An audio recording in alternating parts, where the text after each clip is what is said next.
Assalamualaikum warahmatullahi wabarakatuh. Halo, perkenalkan nama saya Ummu Jamil dari kelas 7C Ekonomi Syariah. Di sini saya memilih bidang usaha makanan. Makanan yang saya pilih adalah makanan khas Kalimantan Barat, yaitu bubur pedas. Nah, jika ditanya alasan saya memilih di bidang usaha makanan, sebab di tengah kesibukan terkadang beberapa orang membuat acara atau kegiatan secara simpel dan efisien, contohnya dalam hal penyiapan hidangan makanan.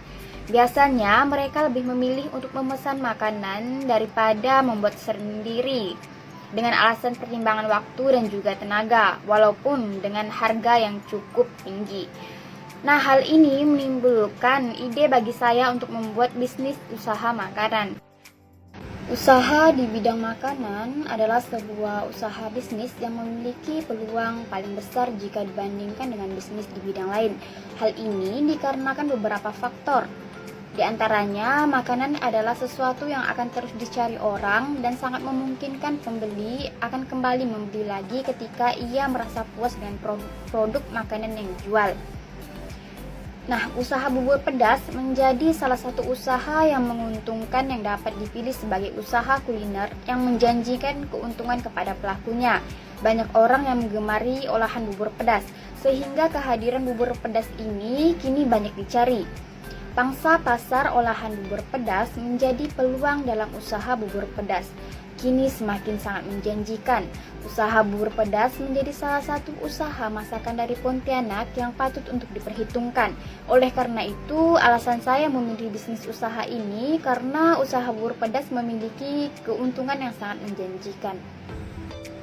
Nah, selanjutnya adalah gambaran umum usaha. Bubur pedas merupakan makanan khas Kalimantan Barat. Dahulu, bubur pedas ini disajikan di kerajaan dan merupakan cerminan budaya yang kental di kerajaan Melayu Delhi. Bubur pedas terbuat dari beras yang ditumbuk halus, dionceng, dan kaya akan rempah serta sayuran. Tidak heran jika bubur ini dinilai penuh gizi. Sayuran seperti kangkung, pakis, dan kesum menjadi campuran yang menyehatkan. Belum lagi paduan gorengan kacang tanah plus ikan teri yang digoreng kering menambah cita rasa. Bubur ini sangat kaya akan gizi, berbahan dasar beras yang telah dihaluskan dan disangrai, serta kelapa parut yang telah disangrai, kaldu daging, berbagai macam sayuran, dan juga rempah-rempahan menghasilkan cita rasa yang luar biasa unik, sangat gurih dan lezat, tentunya lebih enak disantap saat masih hangat. Nah, usaha bubur pedas juga tidak mengenal waktu dan juga musim, sehingga usaha ini sangat cocok untuk dipilih dan dijalankan di waktu kapanpun. Usaha bubur pedas juga menjadi salah satu usaha yang mudah dilakukan dengan keuntungan terbilang sangat fantastis.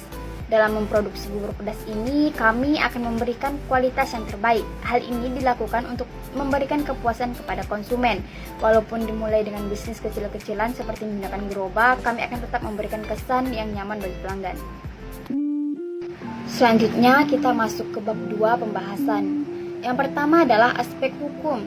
Nah, aspek hukum digunakan untuk mengkaji ketentuan hukum yang harus dipenuhi sebelum menjalankan usaha. Hal ini dilakukan untuk menghindari atau memperkecil risiko permasalahan atau kerugian di kemudian hari. Oleh karena itu, selaku pengusaha bubur pedas, terlebih dahulu saya akan mengurus perizinan lokasi dan perizinan usaha yang akan didirikan, serta saya juga akan mengurus legalitas produk dan sertifikasi halal dari MUI agar konsumen tidak perlu merasa takut atau cemas mengenai kehalalan makanan tersebut. Yang kedua adalah aspek pasar dan pemasaran. Aspek pasar dan pemasaran sering dikatakan sebagai aspek dasar saat meneliti studi kelayakan.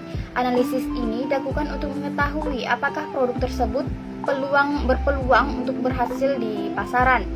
Di sini dapat menggunakan strategi marketing mix yang digunakan untuk memenangkan persaingan dalam pasar.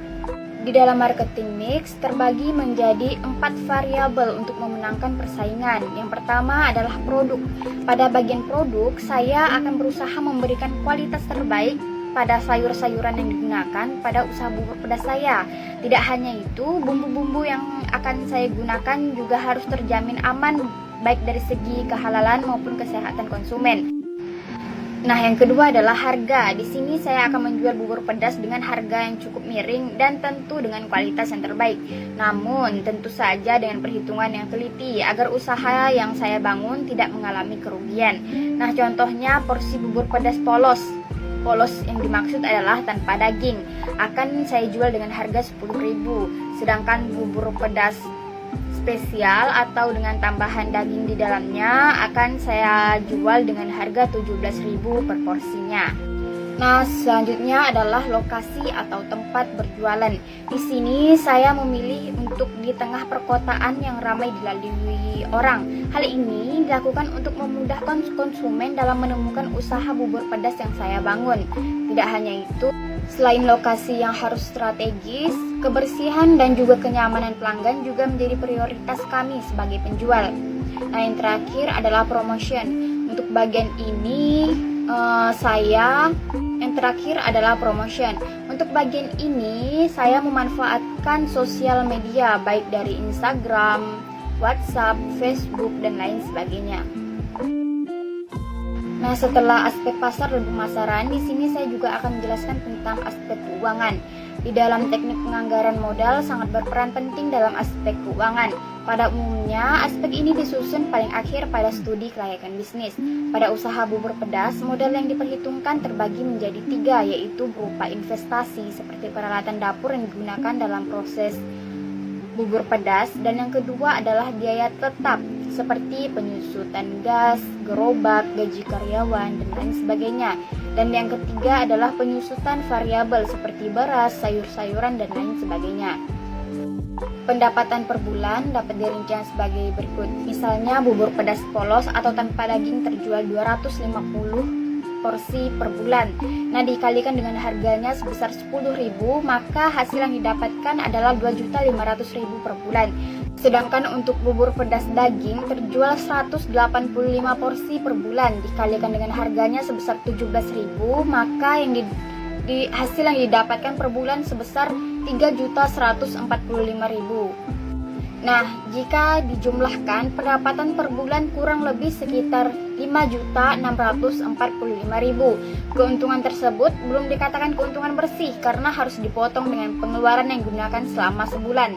Dalam menjalankan usaha ini, keuntungan yang didapatkan juga tidak selalu tetap, terkadang mengalami peningkatan dan juga terkadang mengalami penurunan. Selanjutnya masuk ke aspek teknis atau operasi. Jika modal saya tidak cukup besar dalam menyewa suatu ruko atau bangunan, maka usaha bubur pedas tersebut cukup dimulai dengan menggunakan gerobak. Kami juga akan memanfaatkan media sosial dalam memasarkan usaha yang dijalankan.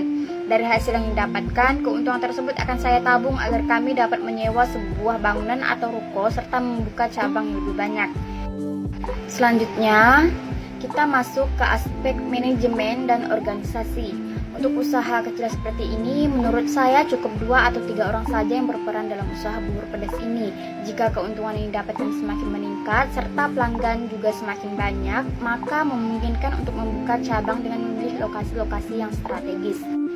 Sedangkan aspek ekonomi dan sosial, pada bagian ini bertujuan untuk mengetahui dampak usaha terhadap ekonomi dan sosial.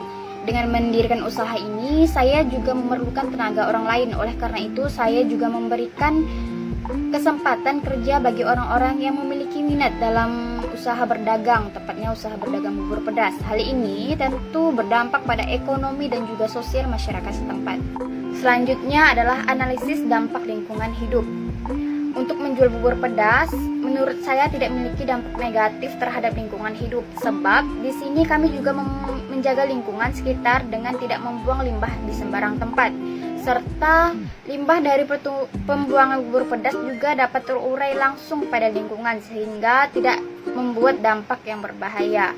Nah, selanjutnya masuk ke bab 3 atau penutup. Kesimpulan dan saran. Dari analisis di atas dapat disimpulkan bahwa sebelum mendirikan suatu usaha, terlebih dahulu kita harus memperhatikan beberapa aspek agar usaha yang kita jalankan dapat terhindar atau mengurangi dari risiko kerugian. Walaupun usaha yang didirikan tidak memiliki modal yang besar, namun sebagai pengusaha kita tetap harus mempelajari mengenai aspek usaha tersebut. Dengan mengikuti aspek-aspek usaha tersebut, usaha yang dijalankan dapat berkembang seperti yang kita harapkan. Dalam mendirikan suatu usaha juga memerlukan mental yang kuat. Tidak heran jika dalam usaha yang dijalankan mengalami penurunan pendapatan. Oleh karena itu, perlunya skill dan berbagai promosi agar dapat membuat konsumen penasaran mengenai usaha yang sedang dijalankan. Sekian yang dapat saya sampaikan. Terima kasih. Wassalamualaikum warahmatullahi wabarakatuh.